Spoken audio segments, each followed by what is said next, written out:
had a little over a week and a half after the conference meet get ready for regionals now. And how do you feel like you guys are going to compete against these other schools, and kind of like where you guys stand heading into this meet? You know, we're kind of right there in the mix with everything. What's kind of interesting about this year's regionals and when the teams stack up is everybody's very close. You got a couple front runners in respect to a couple teams that really have a solid 5 to 7 runners that are some of the best athletes in the nation, and we're one of those teams in respect to having some good individuals. But we're really close from, I can foresee us getting anywhere from, gosh, you know, who knows, first place if we have a great day, all the way, you know, up to maybe 7th or 8th, and just making the top 6 that go on to the national championship. So ultimately the cross country season for us comes down to one race, and it's the regional championships in Montana, you know, in Billings this weekend.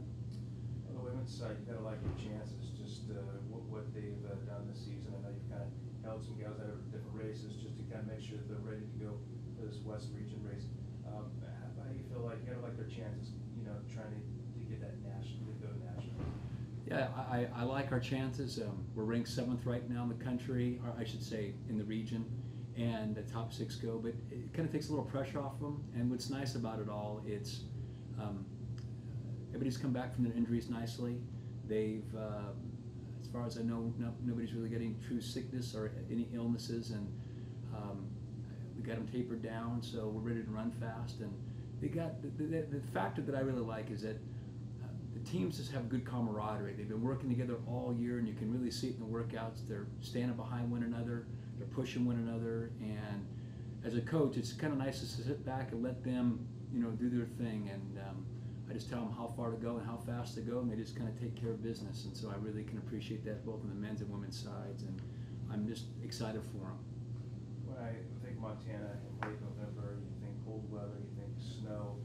I've been able to see what the weather is going to be like this weekend, and I think you said before, even if it is cold, rain, whatever, I mean, heck, you guys have shown in the rain that Yeah. you guys have done well, but how much does that factor for you guys? You know, it's good. I'd rather have the more adverse conditions. I think it would favor us more than it would other teams, or it would affect more teams down in Southern California or the southern part of the United States. But we've been checking the weather every day for the last 2 weeks, and right now it's looking like it's going to be partly cloudy and it's going to be in the 30s. So we'll take that. You know, if it would snow, that'd be great. But if it doesn't, no problem. We're prepared, and it's a flat, fast course on grass, and I think both the men's and women's teams are prepared for that. We've been doing lots of workouts in Hellsport to kind of get ready for that type of surface, and we've been doing our 6 a.m.s in order to kind of get used to the cold. So I think we're relatively prepared for the regional championships. You with Corey winning at the conference meet,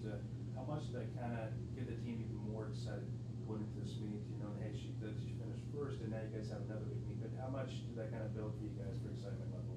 Yeah, it's done wonders for not just Corey's confidence, but the entire team's.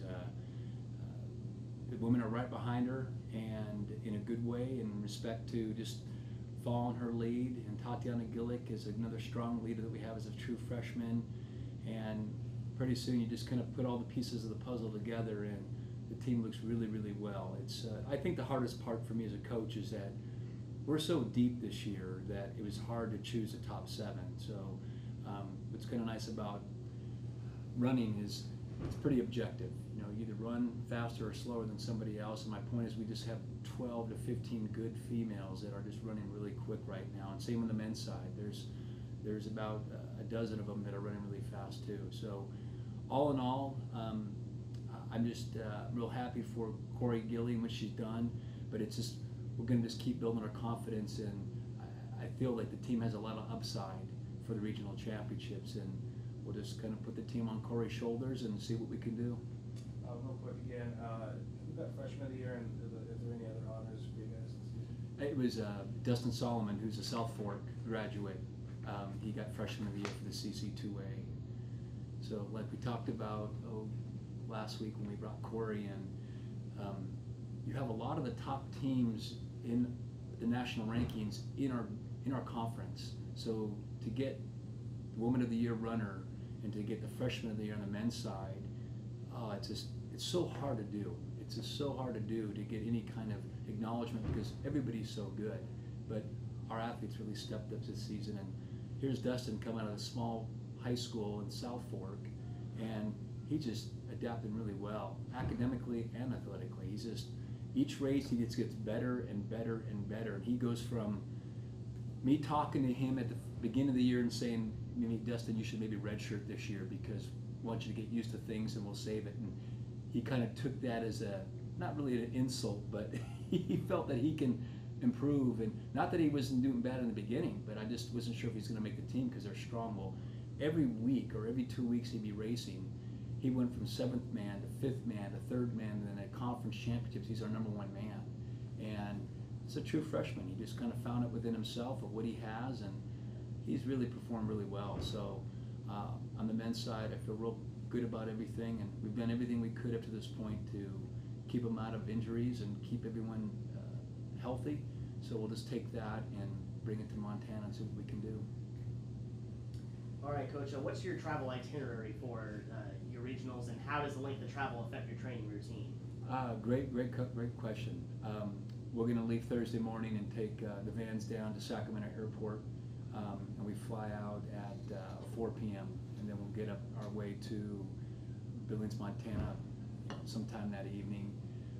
Get a good night's rest. On Friday we'll wake up, get a good breakfast in us, and kind of on Friday, since the championships are on Saturday, we're kind of going to mimic the same schedule but on Friday. So we'll have a good breakfast in us and we'll go out and run the course. We'll do a lot of strides in the starts to kind of get used to that surface and how we're going to adapt to that course, and we'll do a lot of strides to kind of replicate the finishes. But after that, we get done, have a team dinner on Friday night. Some of the families are coming up to see us, and so we'll spend some time with them, just relax. Once we check out the course on Friday, we'll have a kind of a meeting to go over our strategy in relation to the course, and then on Saturday we'll wake up and do it all over again. But actually, get things going, have a good day hopefully, and then we come back and hopefully get prepared for national championships in Louisville, Kentucky 2 weeks later. Good? All right, guys, thanks a lot.